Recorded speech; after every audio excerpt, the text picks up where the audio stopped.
전일 연쇄청산 가능성이 있으며 비트코인이 8만 대까지 하락할 가능성이 높다고 안내드렸습니다. 결국 해당 우려가 현실로 나타나고 있는 모습입니다. 시장 분위기가 전환됨에 따라 어느 정도 낙폭은 예상하였지만 막상 떨어지기 시작하니 기분이 썩 좋지 못합니다.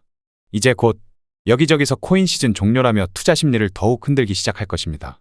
우리는 그런 흔들기에 당하면 안 되겠으며 철저히 본래 계획했던 대로 매매에 임해주시면 되겠습니다. 저는 코인 시장의 상승장이 끝났다기보다 단순히 상승 페이지의 첫 단락이 종료되었을 뿐이며 시즌 종료라 생각하지 않습니다. 상승 페이지의 한 단락 이후 조정 단계에 돌입되었을 뿐이죠. 저의 브리핑을 지속적으로 보신 분들은 아시겠지만 4월 중순부터 본격적인 상승 랠리의 가능성이 높다고 연초부터 안내드렸습니다.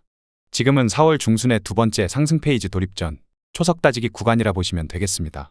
또한 알트코인 ETF 신청 건수가 상당수 들어가고 있는데 알트코인 ETF 승인 전에 최대한 개미들을 떨궈내기 위한 밑작업이라 보여집니다.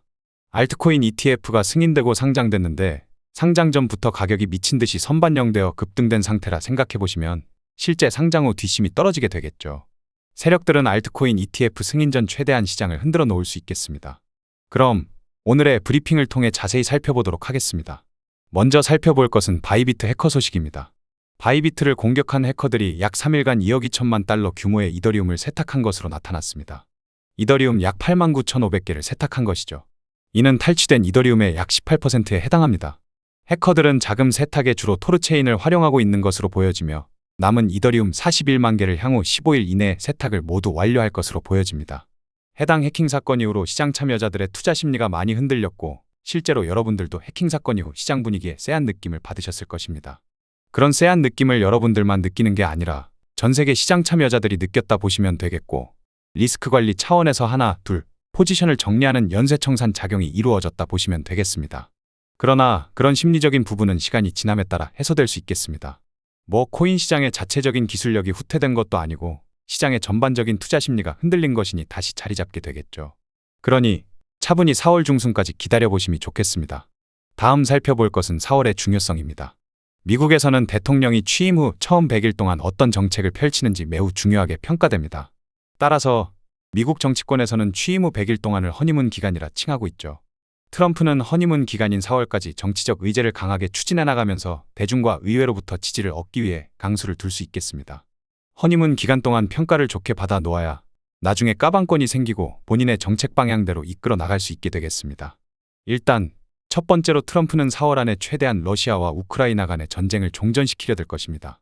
러시아와 우크라이나 간 전쟁은 무려 3년간 지속되고 있습니다. 전쟁은 물가지수를 높이는 데 중요한 역할을 하게 됩니다. 그러니 단순히 두 나라 간의 문제라 볼 수 없으며 전 세계가 직간접적인 피해를 받고 있는 것이죠. 또한 트럼프는 경기 부양을 위한 금리 인하를 주장하고 있는데 전쟁으로 인해 물가지수가 직간접적으로 계속 영향받으니까 그것도 눈에 가시일 수 있겠습니다. 트럼프가 원하는 그린 퍼즐에 종전도 포함된다는 것이죠. 트럼프가 다소 너무 성급한 것이 아닌가 싶을 정도로 종전을 매듭 짓기 위해 강수를 두게 될 것이니 트럼프가 4월까지 그리는 큰 그림을 기다려보시면 되겠습니다. 아마 3년간 이어온 전쟁을 본인이 반강제적으로 종전시키고 그 누구도 해결하지 못한 전쟁을 본인이 2달 만에 종전시켰다면서 자랑할 게 눈에 보입니다. 다음 살펴볼 것은 2월 28일 미국 개인 소비 지출 물가지수에 관한 내용입니다.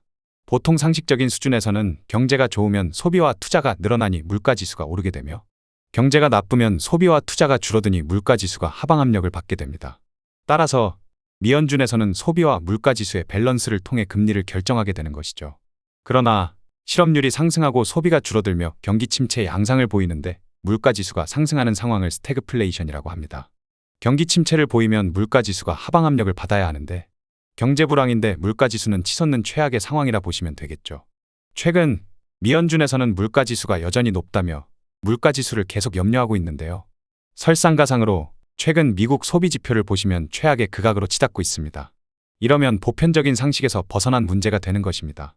앞으로도 물가지수는 떨어질 생각을 안 하는데 소비가 계속 줄어들고 실업률은 상승하며 경기 침체 양상을 보여준다면 단순히 금리 인하를 하니 많이 하는 수준이 아니라 세계 경제에 대위기가 올 수도 있겠습니다. 따라서 앞으로 핵심은 물가지수가 잡히는 것이 가장 베스트겠고 물가지수가 안 잡힌다면 최소한 소비 혹은 실업률이라도 살아나야 최악의 상황을 면할 수 있겠습니다.